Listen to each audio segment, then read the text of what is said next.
musée de la franc-maçonnerie a toujours eu le souci de présenter et d'acquérir des pièces concernant la franc-maçonnerie féminine. Nous possédons à ce jour une cinquantaine de pièces dans nos collections qui évoquent la maçonnerie du XVIIIe siècle à nos jours, à savoir tant des rituels que des décors maçonniques ou encore des bijoux, des peintures, des aquarelles.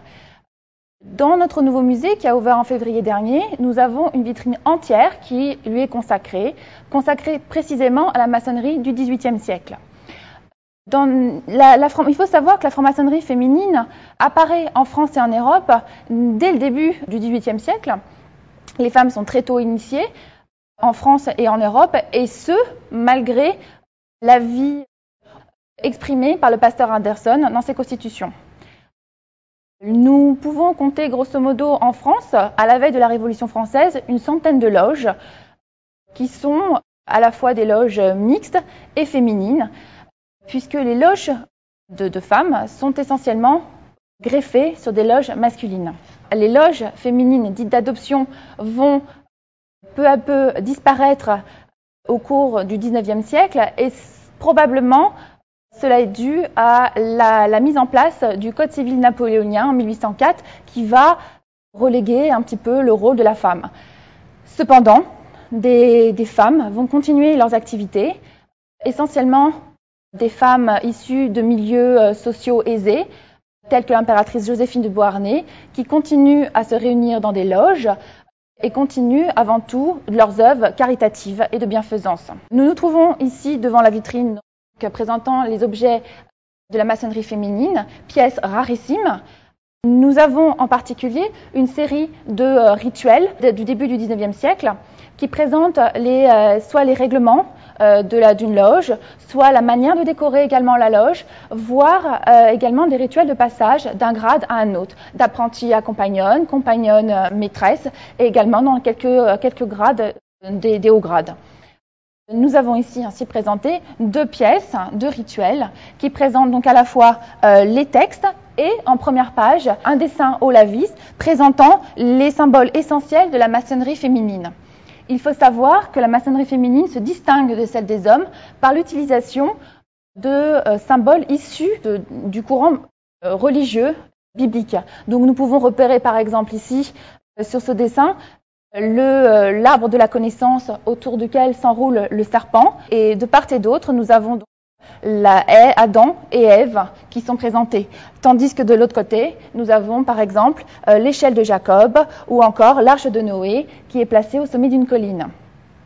Ces symboles bibliques véhiculant en fin de compte des valeurs morales qui incitent la gente féminine à travailler sur elle-même, à avoir en fin de compte une attitude virtueuse et à pouvoir ainsi s'améliorer intérieurement et également spirituellement. La maçonnerie féminine également se présente comme ses homologues masculins, délivrer des diplômes à chacune des sœurs. Et nous avons ici un diplôme du début du XIXe siècle, une fois de plus, met en scène l'ensemble des symboles bibliques qui la caractérisent. Nous avons également à côté une pièce tout à fait particulière et intéressante, rarissime, puisque c'est l'un des deux tabliers que nous possédons au musée, un tablier en soie avec une broderie de galon bleu sur lequel sont imprimés là, une fois de plus, des décors typiquement féminins que sont, tels que décrits précédemment, l'échelle de Jacob, la tour de Babel, l'arbre de la connaissance, ou bien encore l'arche de Noé au sommet de sa colline. Néanmoins, figurent également des symboles issus de la maçonnerie opérative masculine et qui rappellent finalement, du moins à mon sens, le fait que les hommes et les femmes se réunissaient ensemble dans les temples pour travailler. Ceci est d'ailleurs prouvé un peu plus sur cette lithographie que l'on voit sur le côté de la vitrine, où l'on voit représenter une initiation féminine. Au sein d'un même espace, nous retrouvons des hommes et des femmes vêtus de leur décor maçonnique qui reçoivent une jeune femme, une jeune récipiendaire au sein des leurs. des frères lui retirent le bandeau et elle découvre enfin l'assemblée qui la compose. Ce qui est intéressant dans cette gravure particulièrement, c'est la présence en fait d'une part du décor qui compose le fond de ce temple, puisque nous avons des petits emblèmes, des petits blasons qui représentent à chaque fois un outil de la maçonnerie masculine, à savoir l'équerre, le compas, le maillet, qui sont typiquement issus de la maçonnerie masculine. Cela nous permet de préciser du coup que les hommes comme les femmes se réunissaient finalement dans les mêmes espaces.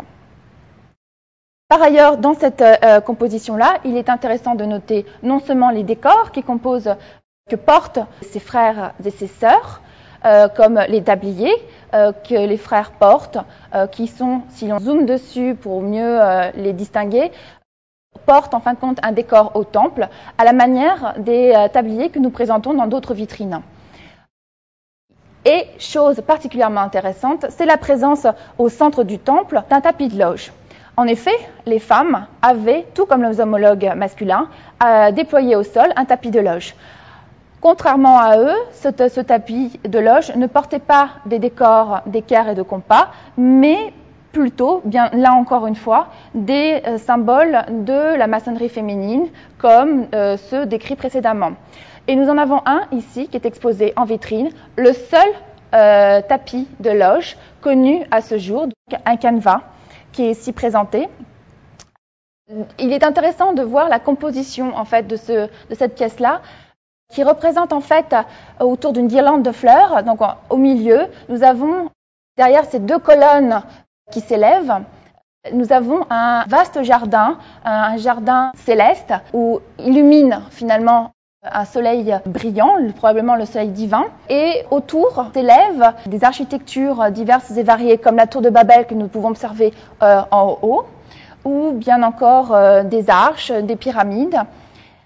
Mais on retrouve également à la fois des symboles de la maçonnerie féminine tels que l'échelle de Jacob ou encore une fois de plus l'arbre de la connaissance, mais aussi de petits personnages dévêtus qui portent en tout et pour tout qu'un unique tablier blanc, l'outil de travail, et également en leurs mains le symbole de la maçonnerie spéculative que sont l'équerre, le compas, ou encore un petit personnage taille sa pierre un peu plus loin, des symboles qui sont issus typiquement de la maçonnerie masculine. Il est intéressant de voir dans cet ensemble l'ensemble de ces symboles réunis pour évoquer finalement un travail commun, un travail de réflexion, un travail pour la construction d'un temple, on va dire, idéal, comme le recherche à cette époque l'ensemble des frères et des sœurs. Enfin, je présenterai un petit objet, un petit bijou, rarissime là une fois encore, puisque nous n'en possédons qu'un seul, à savoir ce petit bijou qui représente en fait la fameuse échelle de Jacob, avec ses 5 barreaux. Il a un petit poinçon que nous avons récemment pu apercevoir, ce qui nous a permis de dater cette pièce-là précisément entre 1768 et 1775. Il aurait été fabriqué, semble-t-il, dans la région lyonnaise, ce qui est très intéressant puisque ça nous permet de montrer que la maçonnerie féminine était déjà active bien avant la reconnaissance des loges féminines par le Grand Orient de France en 1774.